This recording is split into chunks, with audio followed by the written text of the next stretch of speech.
नमस्कार, मैं मनीष मिश्रा। आप देख रहे हैं रिसर्च न्यूज। इस वक्त हमारे साथ कुंवर कपिध्वज सिंह जी हैं। गुड़ विधानसभा क्षेत्र की समस्याओं को लेकर, गुड़ विधानसभा क्षेत्र में अगले विधानसभा चुनाव को लेकर उनकी क्या भूमिका रहेगी और गुड़ विधानसभा क्षेत्र में जो वर्तमान में समस्याएं हैं उसको कैसे देखते हैं और वर्तमान में जो भारत जोड़ो यात्रा चल रही है उसमें उनकी क्या भूमिका है। सर, सबसे पहले तो आपका रिसर्च न्यूज में बहुत बहुत स्वागत है। बहुत बहुत धन्यवाद आपका।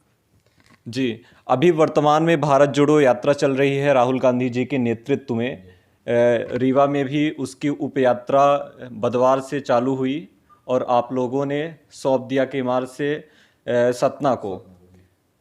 इस भारत जोड़ो यात्रा में आपकी क्या भूमिका है और इस भारत जोड़ो यात्रा के क्या उद्देश्य हैं? भारत जोड़ो यात्रा के उद्देश्य तो बहुत बड़ा है, क्योंकि देश धर्म के नाम पर, जाति के नाम पर एक विभाजन की स्थिति पर खड़ा है और प्रजातांत्रिक व्यवस्था जो स्थिति में है, 75 वर्ष पूर्व जब देश स्वतंत्र भा रहा तब शायद ये कल्पना नहीं की गई रही कि प्रजातांत्रिक व्यवस्था यह दिशा में बढ़ी। तो भारत जोड़ो यात्रा एक तरह से आज़ादी के दूसरे लड़ाई की स्थिति में है और समाज का एक दूसरे से जोड़ के एक मजबूत समाज निर्माण करके और एक मजबूत देश निर्माण करे की स्थिति में है। रही बात हमारे भूमिका के, तो हम कांग्रेस पार्टी के एक आम कार्यकर्ता हैं और यह सौभाग्य रहा कि भारत जोड़ो यात्रा की उप यात्रा सिंगरौली से चल के आगर मालवा तक जा रही है, जो गुड़ विधानसभा क्षेत्र से रीवा जिला में प्रवेश की हिस और उसके बाद रीवा से सतना प्रवेश की हिस। तो चूँकि जिला होए के बाद हमारे विधानसभा से निकली तो हमारा दायित्व तो हमार सेवा सहयोग के अवसर रहा और हम उमा बढ़ चढ़ के हम अपन योगदान दे के प्रयास की हैं। और हमारा यह प्रयास सदैव रहा है कि समाज के हर वर्ग के आपस में तालमेल अच्छा रहे और सुदृढ़ता रहे, ताकि समाज एक मजबूत समाज के निर्माण हो, अलग अलग जात पात में, ऊंच नीच में समाज विभाजित ना हो। आपका उद्देश्य सही है, पार्टी का भी उद्देश्य है कि समाज के उन वर्गों को जोड़ना है जो लोग समाज में ऐसी विसंगतियां पैदा करते हैं कि समाज बिखरता है। लेकिन बीजेपी का आरोप है कि या फिर ऐसे आरोप लगा रहे हैं कि कांग्रेस बटी हुई है, गुटों में बटी हुई है, इसलिए खुद को जोड़ने की यात्रा कर रही है।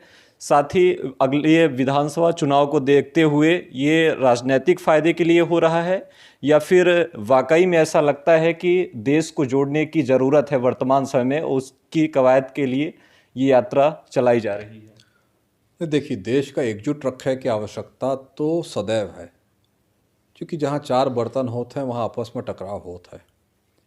तो यह तो हम सब के दायित्व है, जो समाज सेवा के दिशा में या फील्ड में हैं, उनका सबके दायित्व है कि समाज के अलग अलग अंग, अलग अलग हिस्सा आपस में टकराए ना, आपस में तालमेल रहे, प्रेम रहे, सहयोग रहे। कांग्रेस पार्टी एक बहुत बड़ी पार्टी है और स्वाभाविक है, कोनो पार्टी हुई, व्यक्ति हुई ही तो आपस में मन मुटाव होता है, तकरार होता है और यह हर पार्टी के प्रयास रहता है कि पार्टी एकजुट रहे। कोनो पार्टी बिना प्रयास के एकजुट नहीं रह सके। तो यह कोनो पार्टी हुई तो प्रयास करे कि हमारे कार्यकर्ता, हमारे अधिकारी सब एकजुट रहें और इतनी अच्छी सकारात्मक दिशा में यह यात्रा बढ़ रही है। कोहू का कोनो पार्टी हो, विपक्ष हो, उनका कुछ तो आरोप लगावे का है। रही बात गुटबाजी के, तो देश के तो हम बात नहीं कर सकी, परंतु रीवा जिला के बात यदि की जाए तब ये ताज़ा उदाहरण है रीवा नगर निगम के चुनाव। एक तरफ जहां कांग्रेस पार्टी के प्रत्याशी माननीय अजय मिश्रा बाबा जी मेयर बन के चुने गए, पूरी कांग्रेस पार्टी उनके साथ एकजुट होकर के पूरी ताकत से चुनाव लड़ी, सब परिणाम सामने है।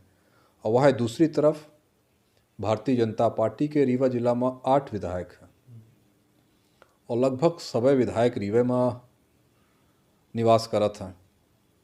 एक माननीय विधायक जी का छोड़ के बाकी समस्त विधायक अपन वार्ड से अपने प्रत्याशी का जिता नहीं सके हैं। तो अब यहाँ की अगर रीवा की स्थिति देखी तो सामने है स्थिति कि भारतीय जनता पार्टी विभाजित है, अलग अलग गुट में बटी है, ये कांग्रेस पार्टी। बिल्कुल, अगर आपके इस क्वेश्चन पर मैं क्रॉस करूं कि आपने कहा कि महापौर को जिता कर लाई कांग्रेस पार्टी, एकजुटता दिखाई, लेकिन क्या कमी रह गई कि अध्यक्ष नहीं चुनकर आ पाए और देखिए, क्रॉस वोटिंग भी हो गई कांग्रेस पार्टी से। बिल्कुल ये बहुत स्वाभाविक चीज़ है, बहुत सामान्य चीज़ है कि जो अप्रत्याशित इनडायरेक्ट चुनाव होता है वो शासन के चुनाव होता है। धन बल के, बाहुबल के, शासन बल के, हर चीज़ के भरपूर उपयोग किया जाता है। और आज अपने क्षेत्र में मतदाता और उनका प्रतिनिधि इतना मजबूत नहीं आई कि सरकार के दुरुपयोग और एकर सामना कर सकें। कहों न कहों दबाव में आए के बहुत सारे चुनावन के परिणाम ऐसा भी हैं और यह सर्वविदित है और सबके सामने है, मीडिया के सामने है कि सरकार इन चुनावन का जीते खातिर कितने गलत तरीका अपनाई सी और कौन कौन तरीका अपनाए के कहाँ कहाँ इनका सफलता मिली। जी, अब बात करेंगे गुड़ विधानसभा क्षेत्र की, क्योंकि 2 बार आप वहां से प्रत्याशी रह चुके हैं और गुड़ विधानसभा में लगातार आप सक्रिय रहते हैं। वर्तमान में गुड़ विधानसभा की जो स्थितियां हैं उसमें कौन कौन सी समस्याएं आप मुख्य रूप से देखते हैं वहां पर? देखिए, गुड़ विधानसभा क्षेत्र की यदि हम समस्या का गिनावे लागब तो पूरा दिन कम पड़ जाई। अपना गुड़ विधानसभा क्षेत्र देखब तो अबे हमार क्षेत्र मूलभूत सुविधा से वंचित है। पेयजल के घोर संकट, खासकर जो हमार गरीब तबका है, जो हमार दलित परिवार हैं, आदिवासी परिवार हैं, इनके पास बसे का ज़मीन नहीं है। जहाँ ज़मीन है वहाँ पानी पिए के व्यवस्था नहीं है। कई ऐसन ग्राम पंचायत के अंतर्गत गांव हैं जहाँ अभी तक सड़क मार्ग उपलब्ध नहीं है। इतनी बड़ी तादाद में युवा हैं और गुड़ में इतना बड़ा सोलर पावर प्लांट स्थापित है, परंतु क्षेत्रीय युवन का वहाँ रोजगार की व्यवस्था नहीं है। सब बाहरीन का प्राथमिकता है और जो कुछ उसे लाभ इस क्षेत्र का मिल सकत है उसे क्षेत्र वंचित है। सड़क की स्थिति अच्छी नहीं है, पानी पेयजल की पूरी जगह समस्या है, स्वास्थ्य की स्थिति दयनीय है, शिक्षा की स्थिति दयनीय है और तमाम अराजकता व्याप्त है। 75 साल हो चुका है देश का स्वतंत्र भय, परंतु गुड़ विधानसभा क्षेत्र में अभी ऐसा वातावरण नहीं है कि हमारा क्षेत्र आज़ाद हो। कहों न कहों परतंत्रता के स्थिति गुड़ विधानसभा क्षेत्र में है। प्रशासन होए, शासन तंत्र होए, सब नकारात्मक और तानाशाही रवैया की ओर अग्रसर हैं और क्षेत्र की जनता पूरी तरह हर योजना से, हर सुविधा से वंचित। आपने सोलर पावर प्लांट का जिक्र किया, ये मेरा प्रश्न भी था कि एक प्रोजेक्ट लाया गया, सोलर पावर प्लांट बनाया गया, उम्मीद थी क्षेत्र की जनता को कि रोजगार मिलेगा, लेकिन स्थानीय लोगों को रोजगार मिलने की बजाय बाहर के व्यक्तियों को रोजगार दिया गया। इस दिशा में आपके क्या सकारात्मक प्रयास हैं कि आप उस दिशा में प्रयास करें ताकि लोगों को रोजगार मिल सके या फिर कवायद कर सके इस चीज़ के लिए? देखिए, अपने निजी तौर पर शासन के गलत योजना या गलत नीतिन के जहाँ विरोध हो सकत है, हम पंचे विरोध करी थे, आवाज़ उठाई थे। अभी तक हमका अपने क्षेत्र के प्रतिनिधित्व करे के अवसर नहीं मिला, परंतु यह हम जवाबदारी के साथ कही सकी थे कि यदि यह अवसर मिली तो गुड़ में सोलर प्लांट तबे चली जब क्षेत्र के 75% लोगन युवन का वहाँ रोजगार के व्यवस्था की जाई, अन्यथा यह प्लांट और अन्यत्र जा सकत। बिल्कुल, हम बात करेंगे विधानसभा चुनाव की तैयारी को लेकर। अगले 2023 के विधानसभा चुनाव की आपकी क्या तैयारियां हैं? देखिए, तैयारी तो पूरी है और निरंतर जनसंपर्क जनता के बीच में बने रहब और अपने निजी सामर्थ्य पर जो जनता के सेवा हो सकत ही, सहयोग हो सकत है, वो करे के हम पंचे प्रयास करी थे और जहाँ आवश्यकता हो थी जनता के बीच उपस्थित हाजिर हो के वहाँ हाजिर हुए थे। और कुछ तैयारी ऐसा होती हैं जो कमरा के अंदर के होती हैं, वो सब तैयारी करके हम पंचे 2 चुनाव हम लड़ चुके हैं और अगला चुनाव यदि पार्टी अवसर देती तो बिल्कुल चुनाव लड़ा जाए, पूरी ताकत से लड़ा जाए, और वो चुनाव लड़े के पूरी तैयारी अभी से हमार पूरी हो चुकी। बिल्कुल, ये सवाल था और आपने जवाब भी दे दिया। कांग्रेस पार्टी इस बार आपको अवसर देगी और ये क्षेत्र की जनता को विश्वास भी है। गुड़ विधानसभा क्षेत्र में एक चर्चा चलती है कि अगर कांग्रेस पार्टी की तरफ से कोई ब्राह्मण प्रत्याशी आते हैं तो बीजेपी के अपने मतलब कोई ठाकुर प्रत्याशी उतारती है, या फिर ब्राह्मण वीएस, कुल मिलाकर अगर हम सीधी बात करें तो ब्राह्मण वीएस ठाकुर की राजनीति होने लगती है। ये विसंगति मानते हैं आप इस चीज़ को, कि आप कैसे इस चीज़ को देखते हैं? नहीं, ऐसा तो कोनो स्थिति नहीं है, और राजनीति जाति के विषय तो नहीं है, सेवा के विषय है। प्रत्याशी अच्छा हो चाहिए, अच्छे आचरण के हो चाहिए, अच्छे विचारधारा के हो चाहिए। वह कौने बैकग्राउंड से आवत है, कौने जाति धर्म का बिलोंग करत है, एकर तो कोनो आवश्यकता नहीं है, एकर कोनो अहमियत नहीं है। जनता के सेवा प्राथमिकता हो चाहिए, और जातिगत लड़ाई के स्थिति तो गुड़ विधानसभा क्षेत्र में अभी तक ऐसा नहीं आई है। बिल्कुल। आप 2 विधानसभा चुनाव लड़ चुके हैं, तो आपको इस बात का अनुभव होगा कि हर वर्ग को आपको सपोर्ट और समर्थन मिल रहा है। जी, निसंदेह, बिल्कुल तमाम वर्गन के आशीर्वाद, सहयोग, समर्थन हमारे साथ है, और हम ये मानित है कि कहों न कहों सकारात्मक विचारधारा, अच्छे आचरण, अच्छे विचार के लोगन के विभाजन के कारण जो परिणाम आवा वो सामने है।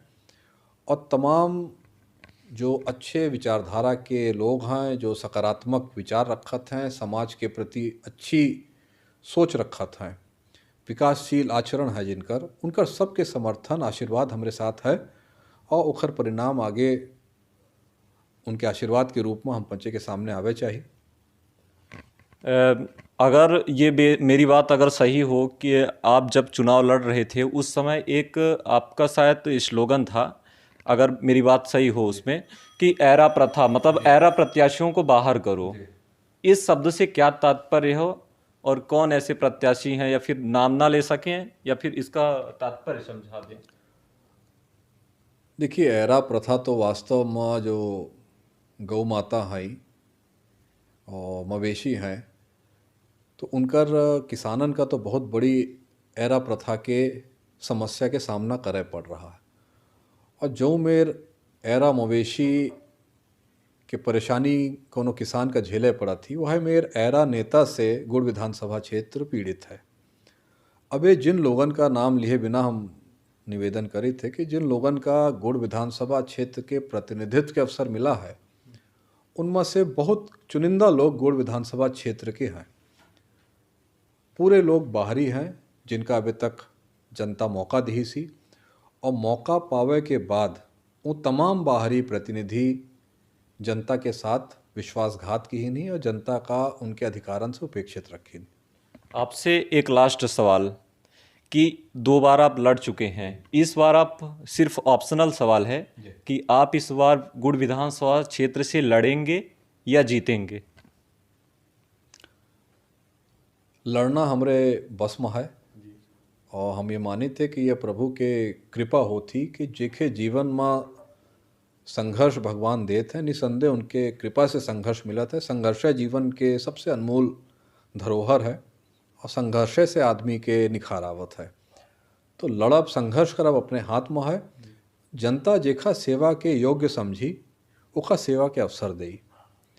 और हम ये मानी थे कि हम तो चुनाव हमेशा जीते हैं, क्योंकि निर्दलीय स्थिति में यदि 25% वोट हमका जनता आशीर्वाद के रूप में दी सी, तो ये हमार जीत है। और हम ये प्रयास करब कि 25% से 100% जनता के मन में उनके हम स्थान बनाए सकी, और उनसे सेवा के रूप में आशीर्वाद प्राप्त कर सकी।